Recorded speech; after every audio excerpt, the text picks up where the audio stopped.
Once I was talking to a homie named Hector who was 16 years old, and he was just kicking it in my office and chilling, and he was trying his hand at small talk. And he said, gee, by the way, I ran into a man who attended one of your talks once. And I said, really? He said, yes. He found your talk rather monotonous. I said, whoa, really? He did? Well, actually, no, that didn't happen. But I need practice using bigger words. So I said, please practice on someone else. There's a vision that brings you to these days, and there's such a good spirit here. And again, I want to thank you for welcoming me and Jonathan and Margaret. And Jonathan will be up here at the next workshop. But there's a vision that kind of undergirds what we do. The prophet Habakkuk writes, the vision still has its time, presses on to fulfillment, and it will not disappoint. And if it delays, wait for it. But the thing that we kind of aren't doing here is waiting, as we say in Spanish, con los brazos cruzados, waiting for something to happen. We want to make something happen. And above all, we want to align our hearts with the God who sees things differently than we do. And so once you know the God of love, you fire all the other gods. It's not about, the God of money or success or reputation. No, there are all sorts of notions that it's okay to have them, but you need to kind of winnow it down so you can get to the heart, the God of love. So none of us have the same notion of God that we had when we were in the third grade, praying to God, I know I didn't study for this math test, but please help me pass it. So we all know that that's not the notion you had when you were in college, and that's not the notion you have now as a grandparent, and that's the way it's supposed to be. It doesn't mean that God changes, but our notion is supposed to change. I was just reading this morning that Annie Dillard says that good theology is removing absurdities. I think that's not bad, because we want to do that. We want to glean and winnow and refine, and how can we get closer to this God who's always greater? Because historically, the notion of God has done a great deal of damage in the world. I suspect that one of the great damaging things was our own notion of sin and evil that kind of was born in the 5th century. The early Christians kind of didn't have this same notion. Here in the gospel, we had this hometown buffet of paradigms and images and notions, and we could have picked any one. I was blind, and now I can see. I was deaf, now I can hear you.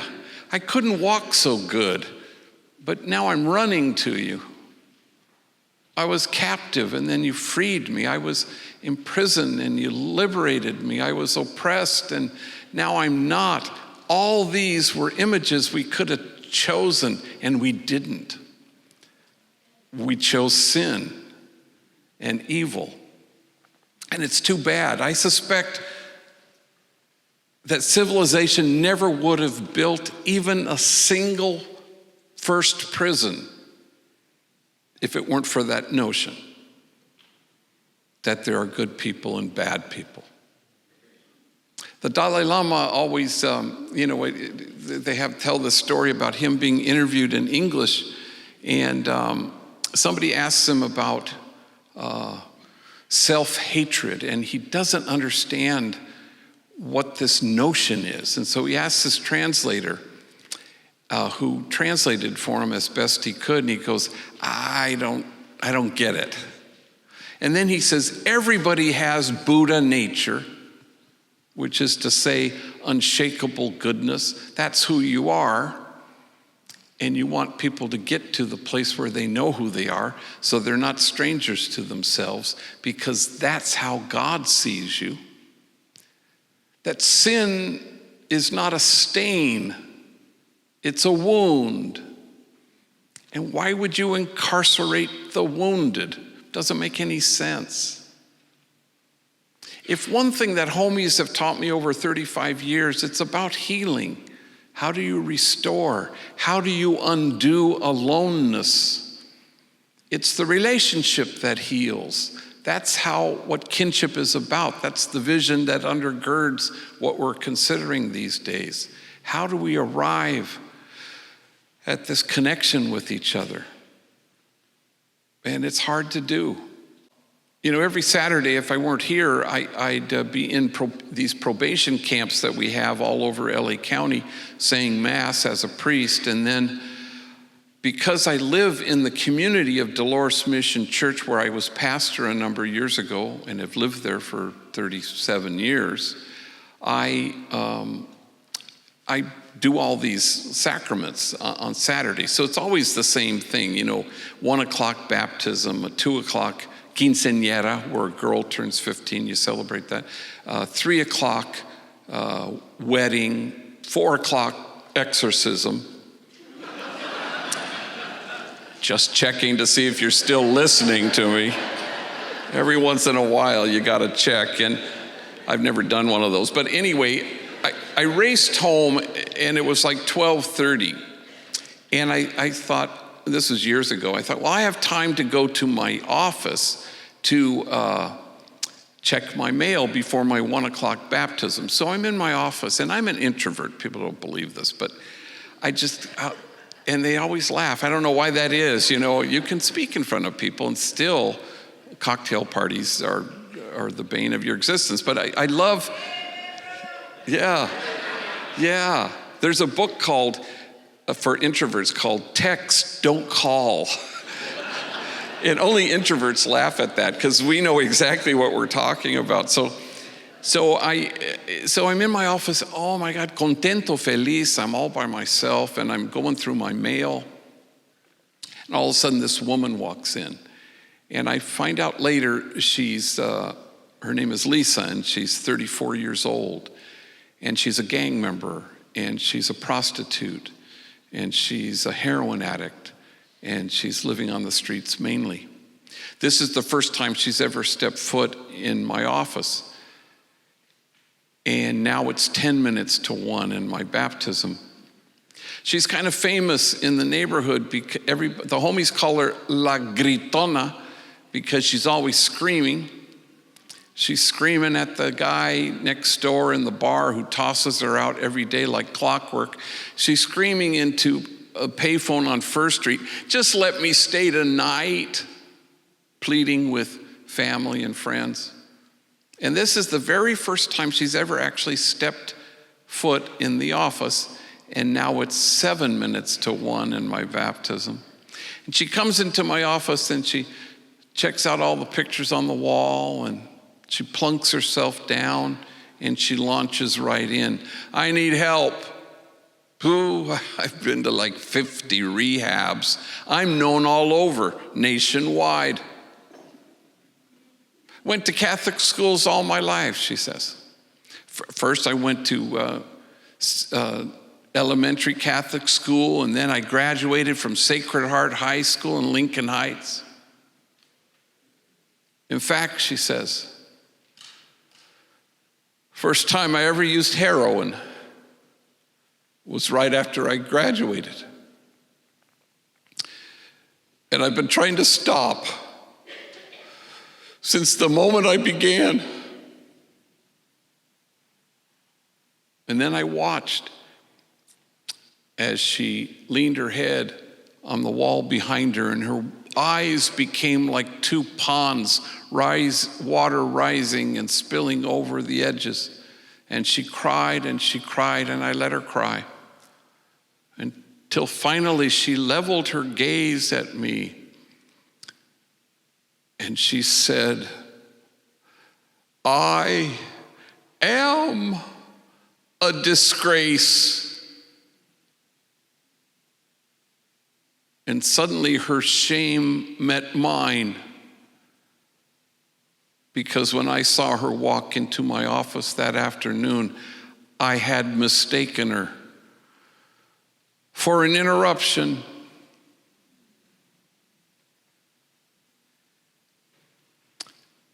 You don't forgive wound.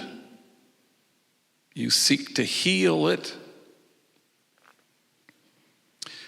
We want to imitate Jesus in how he walked with people and how he saw people. In the spiritual exercises of St. Ignatius of Loyola, it has this meditation, and it says simply, see Jesus standing in the lowly place. It doesn't say Jesus is looking at the lowly place and telling you, get over to the lowly place. What's wrong with you? Don't you see that you need to be in the lowly place? No, it just says, see Jesus standing in the lowly place. In the Beatitudes, it says, blessed are the single-hearted, and blessed are those who work for justice, and blessed are the peacemakers. And the original language isn't meant to be blessed. The more precise language is, you're in the right place if you're in the right place if you're single-hearted. You're in the right place if you struggle for justice. You're in the right place if you're a peacemaker. Turns out it's not a spirituality, it's a geography. It tells you where to stand, because we know that Jesus didn't take the right stand on issues. He stood in the right place. See Jesus standing in the lowly place. It's not because the harder thing is the better thing. It's not about grim duty, which was a question that came up last night. It's not about somehow making a difference even. It's indicating where the joy is. And you won't be able to get there if you haven't fired a bunch of gods. I had a homie come into my office, a little young guy, and again, I was working at something, and homies just kick it, and they talk, and this guy, the 16-year-old gang member, and he says, hey, G, have you ever won the Nobel Peace Prize? And I laughed. I said, no. And he looked at me sympathetically, and he said, haven't did enough? And I said, I'm certain that's it. But when you think about it, one of the gods we need to fire is the one that looks at you and says, yeah, you just haven't did enough. When we're disappointed in each other, we least resemble the God we actually have. This is hard for us, because we think God is doing this all the time and doing this, and oh my God, you just haven't did enough. Fire that God. That's the wrong God.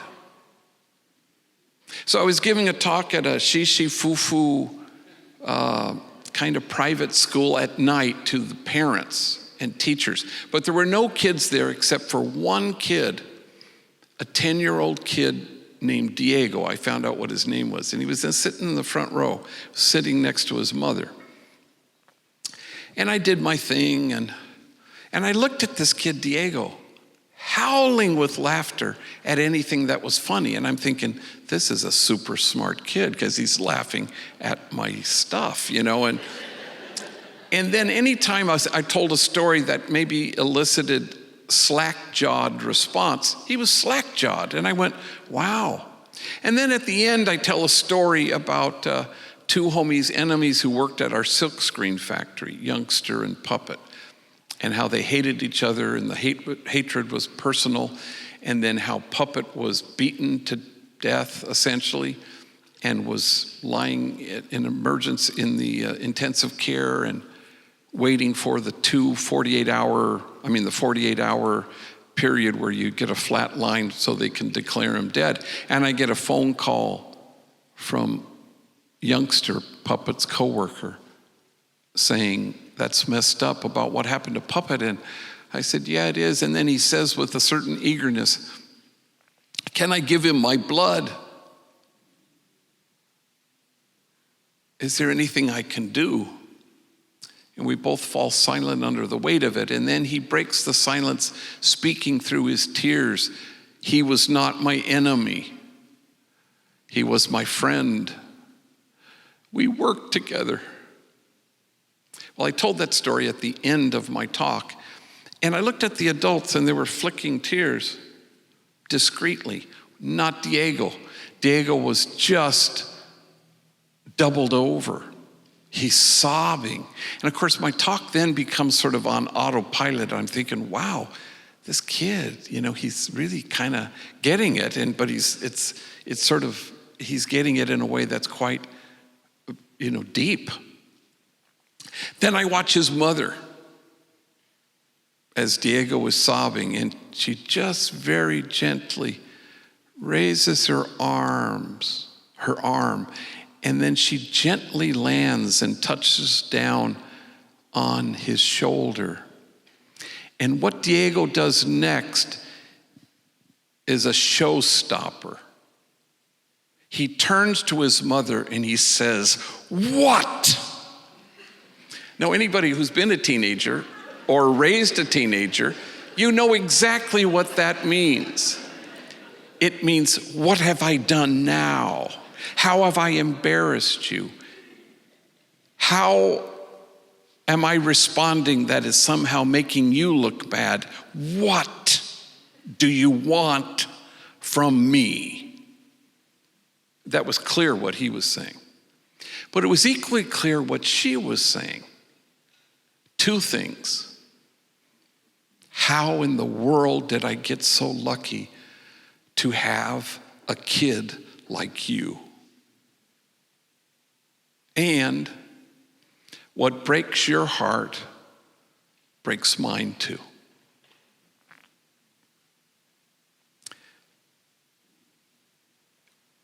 We have to fire the God that wants something from you. That's how amazing God is. God only wants for you. My joy, yours, your joy complete.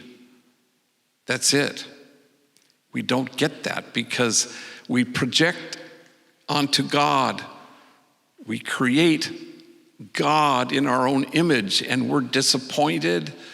We want people to measure up and perform. We want stuff from people and our kids. No. This God, the God we actually have, only wants for us. Once you know that, the God of love, oh my God, it colors everything. You won't stop. You will love being loving without any condition and without any desire for return. The God we've created in our own image wants us to praise him for being compassionate. But the God we actually have wants us to become God's compassion in the world. Big difference. Otherwise, we're stuck in a hostage video. And God and Jesus are behind the camera, waiting to pounce on us if we don't say how great he is and how terrific the food is. I don't think this is inconsequential. I think it's the exact opposite. It is of consequence what notion of God we have. Because then we can be in the world who God is. Long lay the world in sin and error, pining till he appeared and the soul felt its worth. It's about undoing aloneness. It's about cherishing as we are cherished. no expectations, no conditions. We don't want to be like the one false move God. We want to be anchored in the no matter whatness of God.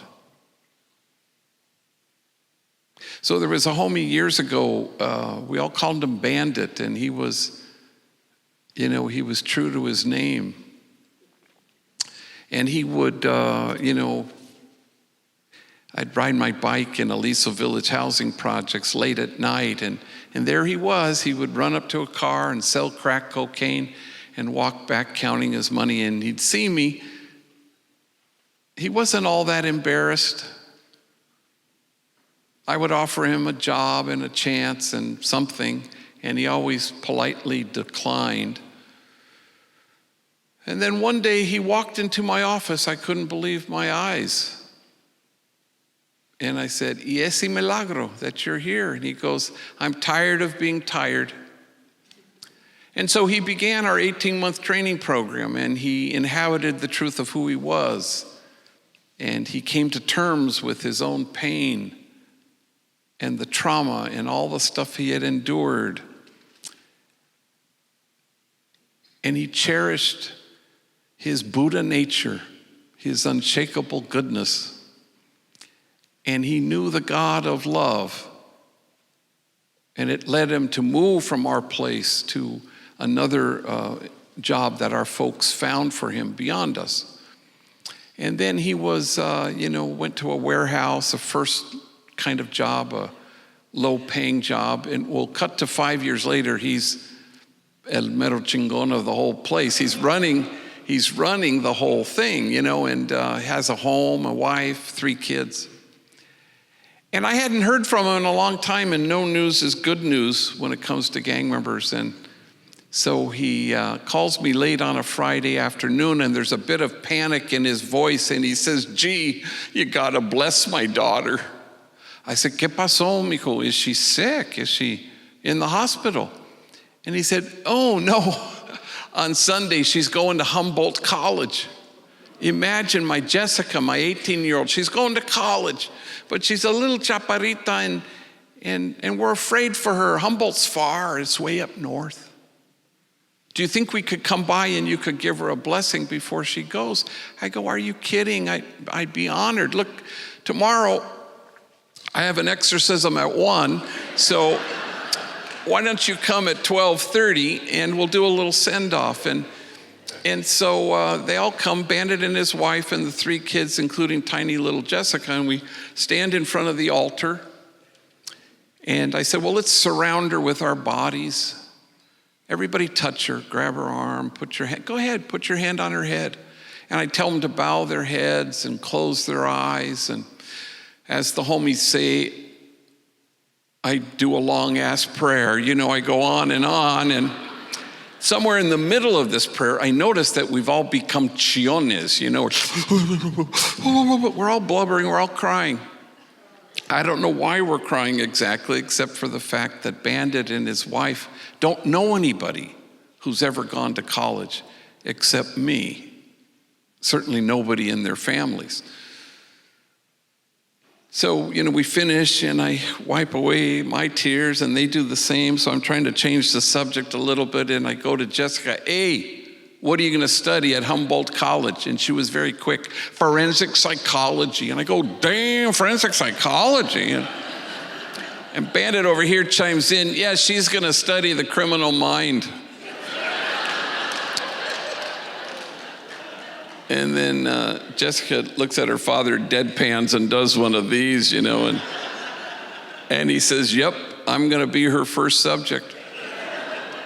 So we go outside to the parking lot, and we say goodbye and big abrazos. Everybody piles into the car except Bandit, and he's holding back, and I'm glad he has.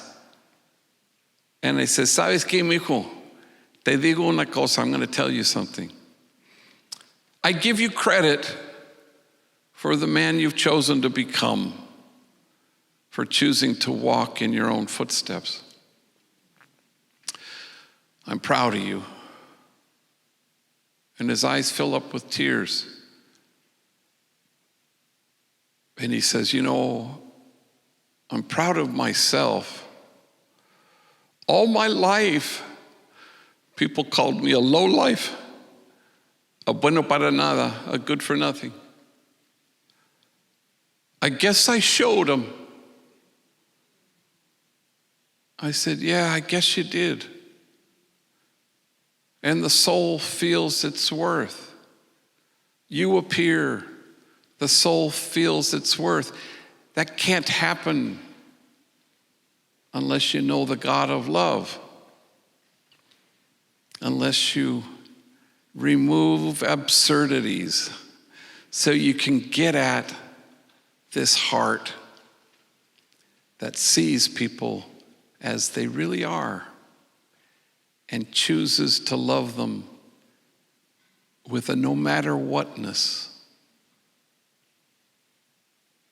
For the vision still has its time, presses on to fulfillment, and it will not disappoint. And if it delays, we wait for it. Thank you very much.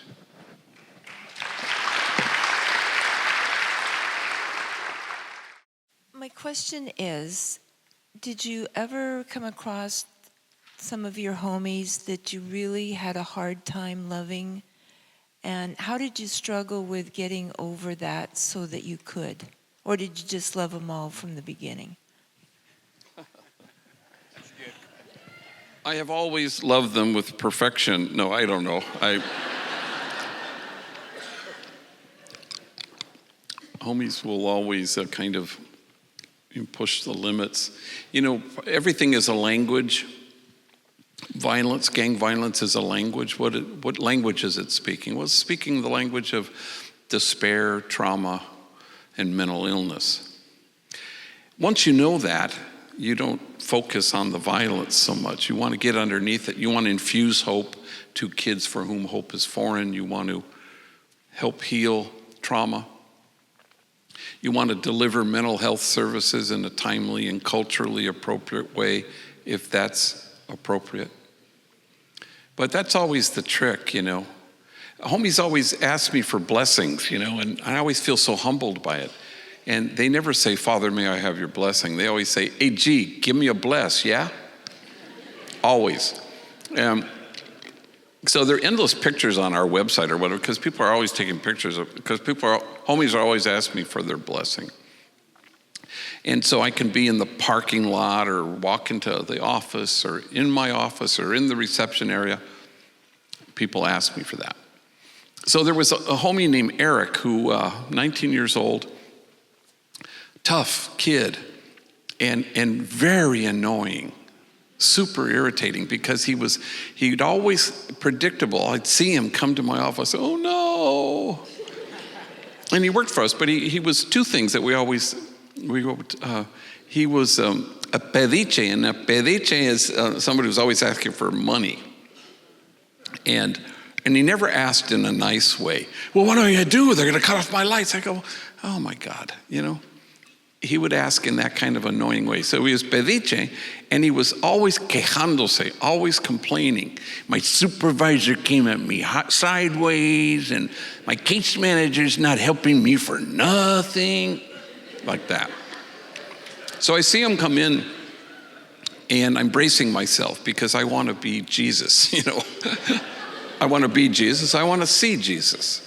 It's hard with this kid, Eric, So he comes in, and he doesn't disappoint. Pediche quejándose. He's asked for money in a bad way, and then he complains about everybody and his mother. So we finish, we resolve all his issues. And then he says, hey, G, give me a bless, yeah? And I said, okay. So he knows the drill. He comes over to my side of the desk. I stand up. He bows his head.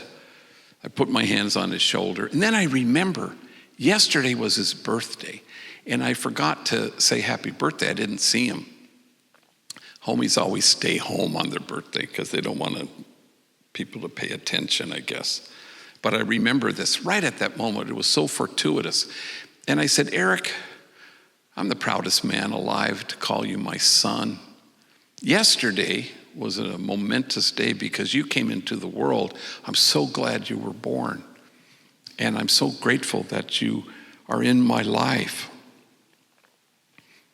Even though, and I don't know why I added this last part, even though at times you can be a huge pain in the ass. And he looked up and he smiled and he says, the feeling's mutual. Oh my God, we collapsed into each other's arms, howling with laughter. And every disagreeable, irritating, annoying behavior is a language. It's about pain, it's about wound. And we have to see as God sees, who looks beyond our fault and sees our need, as the gospel spiritual says. How do we get there? We go, I understand. I won't ever withdraw love. Ever. I love you with a no matter whatness. Now, we're not God as much as we think we are. But we want to somehow refine, be free, welcome your own wound, and get to the place where you can love as God loves. And that's where the joy is, at the margins, with the widow, orphan, stranger, allowing your hearts to be altered and to be reached by them. That's where the joy is. That's not where the grim duty is. That's not where the hard work is. No, that's where the joy is. See Jesus in the lowly place. He's there because it's where we're going to inhabit the fullness of our own dignity and the most spaciousness of our own hearts.